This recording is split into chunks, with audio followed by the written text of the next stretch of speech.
Jaylen Brown and Derek White, yet again, the expert Derek White, each of them scoring 25 points as the Boston basketball team advanced in a laugher to the Eastern Conference semifinals. They beat the hobbled Heat, and there was no glimmer of hope in this game for Miami. 118-84.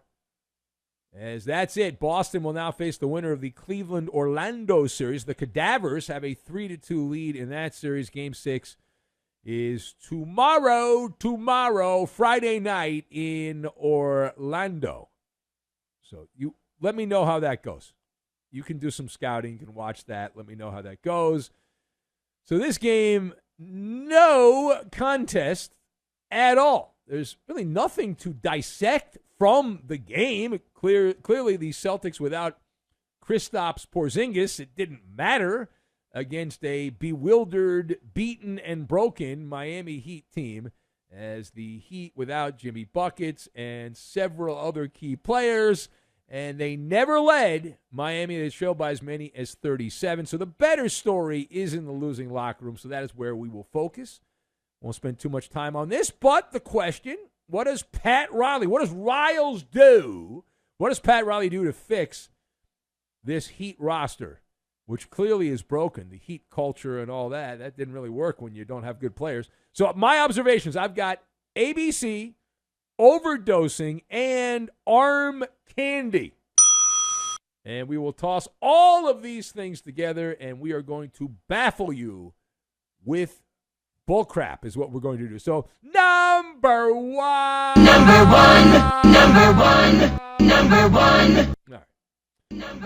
All right, enough. Pat Riley, I know one thing. I don't know a lot, but I know one. Pat Riley's not going to sit there drinking a Mai Tai and in his banana hammock there on the beach in Miami twiddling his thumbs. That's not going to happen. This is going to be compelling theater for those of us that dabble in the ancient art of gasbaggery. All cards are on the table. I see a dimension in my crystal ball where Miami gets out of business with Jimmy Buckets. Now, I like Jimmy Butler, but Jimmy Butler's getting hurt a lot. He's getting older. And at some point, you got to cut the cord. That's it. You got to put your food down and move on, buy some other food because the food's going bad. And then you got, bam, Adebayo, who's younger, but he's a guy that you'd likely have to trade in cahoots with other players to get something of value in return. So those guys, Jimmy Buckets, he's not guaranteed to come back. Neither is Bam Adebayo. But Pat Riley, he's got a reservation. He's going to visit the Sorcerer's Workshop. That's where he's going. Sorcerer's Workshop, and he's got to cook up a new potion. The potion they've been using doesn't work. It's not working right now. It was supposed to be the Dame train. Remember, this whole season was going to be Dame Lillard back in the Eastern Conference for the first time, and he's going to lead Miami to the promised land. But the Blazers would not capitulate, and the owners got upset because Dame said, I'm only playing for Miami. So the owner of the Blazers, you want to bet? And then went to Milwaukee, and then the rest is history. So who are the next wave of stars that Miami can get their hands on in the transfer portal? So I'm looking at who's available, and all kidding aside, it's like that old ABC show from a million years ago, 30-something. It's LeBron James, Paul George, Klay Thompson, James Harden, Tobias Harris, Pascal Siakam. They are all expected to be available depending on contract opt-outs. All of them are either in their early 30s or late 30s, and all of them carry a different degree of falling star status. So Pat Riley, you got to think outside the box. Now, when you go to Miami, when you play in Miami, is a couple of teams. We all know the teams. L.A., any team in L.A., any team in Miami, which is there's only one. But you can get pretty much whoever you want because everyone wants to play there. So even guys that are under contract, you could see a scenario where the Heat could get one of those guys. There'd have to be some kind of kerfluffle between the agent and the team and a demand, not happy, not satisfied, didn't go far enough in the playoffs, and all of a sudden it's like a claw machine. You can kind of manipulate the little stuffed animal and get it where you want. Now, speaking of manipulation, we head now to Arizona. The Suns eliminated by the Minnesota Pro Bouncy Ball team. The state of the team address, always fun.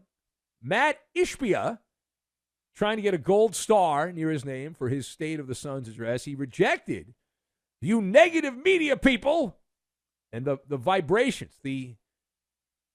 around the Suns. He said, quote, ask the other 29 GMs. Matt Ishbia said 26 of them would trade, listen to this, their whole team for our whole team and our draft picks and everything as is. The Suns don't have any first-round picks till 2025. But wait, there's more. The Suns owner also continuing his rant. He said the narrative that the house is burning is incorrect. The Phoenix Suns are doing great. Excellent. Not as good as we want to be, Ishbia stated. Not as good as we're going to do next year, and that's what we're going to figure out, what we've got to tweak, modify, and adjust to win a championship next year, close quote. All right, so let's discuss what does this rant by the Suns owner, Matt Ishbia, signal to you? Okay, I'm going to go first. So this is the positive affirmations strategy, right? It's a positive affirmation strategy, trying to speak it into reality. Ishbia thinks, if you believe him at face value, that 90% of the NBA general managers are morons. They are morons.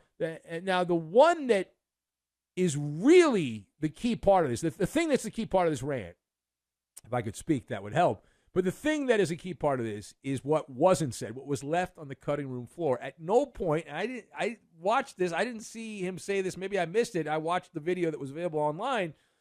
At no point did Matt Ishbia say that Frank Vogel is my coach, he's going to come back. Frank Vogel is burnt toast. He's Jim Nantz toast. He's burnt toast. The Phoenix owner kept his mouth shut when it came to Frank Vogel and his future on the sidelines. That's what we call muddy waters, is what that is. Now, Ishbia is equal parts egotistical and delusional. He's currently overdosing on hubris as we speak, but since we do the show from a little town called Realityville, living in Realityville, I'm the mayor of Realityville, the Suns right now, at this moment in time, right, at this moment in time, they have a top-heavy roster with an aging superstar who has bohemian tendencies and is more likely to ask for a trade than to be part of the solution. Shout out Kevin Durant. He's right now on his burner sending nasty things my way. But the roster doesn't appear to fit together. Bradley Beal, for all the hype that he got coming out of Washington, he was a zero. And there's not a lot of wiggle room. There's not, right? Other than trading Devin Booker, which you don't want to do apparently. So good luck. All right, final point. We mentioned this in a previous episode of the show. We'll bring it up again. I think it's interesting. So the NBA, which many people do not like to watch, according to the feedback I get a lot of vitriol. Why are you talking so much about the NBA? Every time, this time of the year, every spring, it's the same thing. But the NBA is closing in on a mega millions deal with NBC. So those of you that hate the NBA will fly into a tantrum. But it's a big media rights deal. Now, it's not 100% done yet. It's possible that they will work some kind of compromise. The early scenario says that Turner Sports would be out. Now, there are some other people who say Turner would keep some NBA games, but just not as many. But if they are out, if Turner is out of this and NBC takes the package of NBA games from them, Charles Barkley is in play. He revealed that he can get out of his deal, and he would be willing to do so if TNT does not end up keeping the NBA package if they lose the rights. Barkley, in a recent interview, said, quote, he covered his ass. He said, I covered my ass. He signed a 10-year contract. God, I can't imagine having a 10-year contract. Holy crap. He signed a 10-year contract, and 2 years ago, there's an opt-out tossed in. So this has led to speculation about the round mound of basketball talking rebound and his broadcasting future.